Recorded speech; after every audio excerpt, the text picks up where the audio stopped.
kingdom of heaven does not function like the kingdom of the earth, where you are paid what you are due justly by your workload. In the kingdom of heaven, you are not judged by what you do. In the kingdom of heaven, you are judged by who you are. What was the value of the one who worked 1 hour? The same value as the one who worked all day. Am I worth more than you in the kingdom of heaven?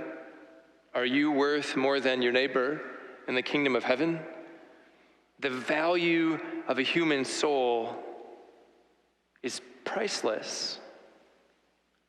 This is the lesson, right, of what it means to be a worker in the vineyard.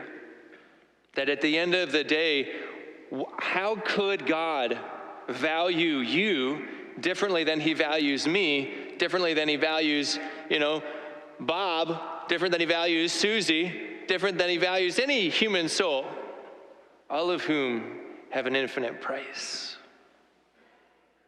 And if that is the worth of and the work of and the learning of the life of living in the kingdom of heaven on this earth, then it makes all kinds of sense how useless it was to be a complaining servant at the end, and what was really revealed about that servant.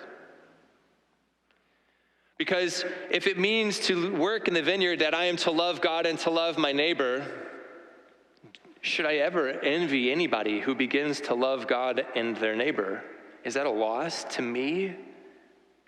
If someone else's heart is converted, if someone else comes into a life-saving relationship with Jesus, whether that is at the first hour at dawn or at the 11th hour, which would be 5 p.m., right, the last hour of the day that the master went out.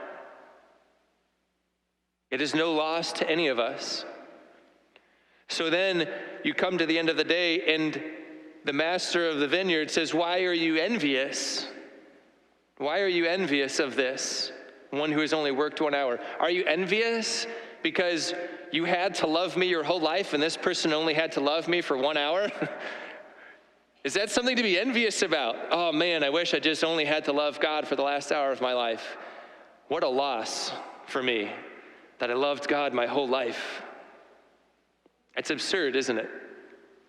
But this is, again, right, the story about the kingdom of heaven.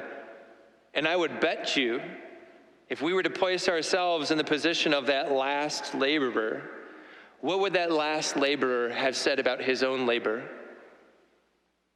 Right? In other words, if someone finally came to faith in Jesus, finally came to a life-saving relationship with God in the last hour of their life, and you were to go to that person and you were to say to that person, what's your opinion of your life?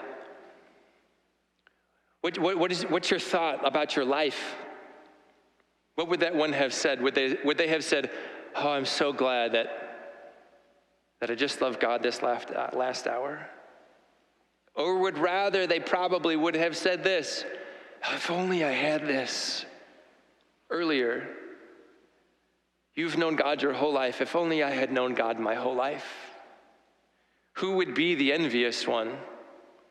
Would it probably have been the one who only was able to be in the vineyard the last hour of the day? I think probably so.